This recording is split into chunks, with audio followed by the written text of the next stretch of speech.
नोंदी जी आहे त्यांना प्रमाणपत्र देण्याची मागणी जरांगे करताय, तरी दिशाभूल होते?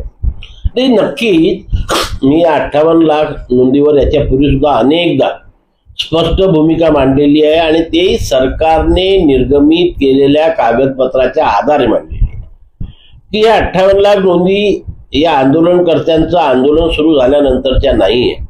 आणि आता तर सरकारने जी आकडेवारी स्पष्ट केली त्याच्यामध्ये सरळ सरळ सांगितलेलं आहे की 1986 ते 2023 या कालावधीमध्ये 37 लाख प्रमाणपत्र निर्गमित करण्यात आले होते. मग या 37 लाख नोंदीचा 58 लाख पैकी आंदोलनाचा आणि याचा काय संबंध आहे? आता नवीन नोंदी सापडल्या आहे का? त्या 86च्या आंदोलनाच्या सापडल्या.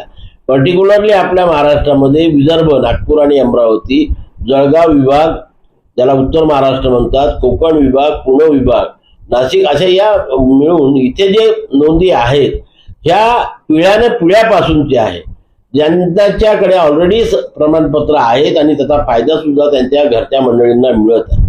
आणि मग त्या नोंदी त्याचा समावेश कशाला करता?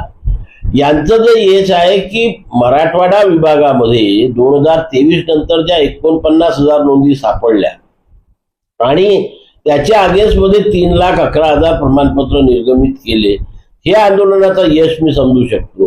आता 49,000 नोंदी सापडल्या, 3,11,000 प्रमाणपत्र मिळाले. मग ते 3,11,000 कसे मिळाले?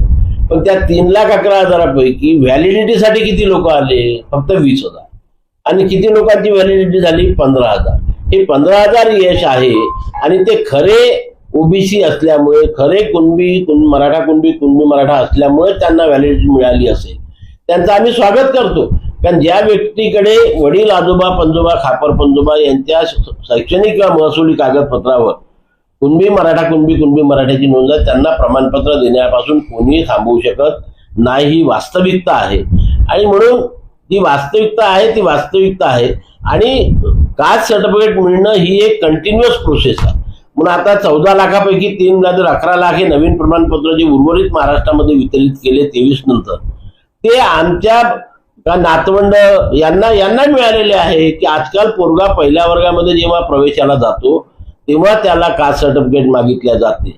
आणि म्हणून माझ्या घरी पहिला मुलगा किंवा मुलगी जन्माला आली असेल, त्याच्या शाळेमध्ये नाव टाकायचं असेल तर ते प्रमाणपत्र काढावं लागते. त्याचा आणि आंदोलनाचा काही संबंध नाही आहे, कारण ही सतत चालणारी प्रक्रिया आहे. आणि म्हणून आता ही मागणी काही पहिल्यांदा नाही होत आहे, वारंवार होत असल्यामुळे आता आमच्या दृष्टीने या आंदोलनामध्ये ते जेवढं गांभीर्य आम्ही सुरुवातीला घेत होतो तेवढं घेण्याचा आता तरी आम्हाला काही वाटत नाही. परंतु त्याच वेळेस आम्ही आमच्या ओबीसी समाजाच्या ज्या संविधानिक मागण्या आहेत त्या मागण्यांच्यासाठी सातत्याने राज्य अधिवेशन, राष्ट्रीय अधिवेशन आणि धरणे आंदोलन करत असतो. याचाच एक भाग म्हणून आज महत्वाची ओबीसी समाजासमोर जी महत्वाची समस्या आहे ती म्हणजे या देशामध्ये होऊ घातलेली जनगणना. या जनगणनेमध्ये केंद्र सरकारने जी 40 प्रश्नांची प्रश्नावली जाहीर केलेली आहे त्या प्रश्नावलीमध्ये SC ST नंतर जो ओबीसीचा कॉलम असायला पाहिजे तो ओबीसीचा कॉलम त्यांनी त्याच्यामध्ये त्याचा समावेश केलेला नाही. SC ST आणि जात विचारल्या जाणार आहे. ओबीसी मध्ये असंख्य जाती आहेत. मग या जातीपैकी किती लोक जाती बरोबर सांगतील आणि मग त्याची गणना कशी करणार हे मात्र सरकारने अजूनपर्यंत स्पष्ट केलेलं नाही.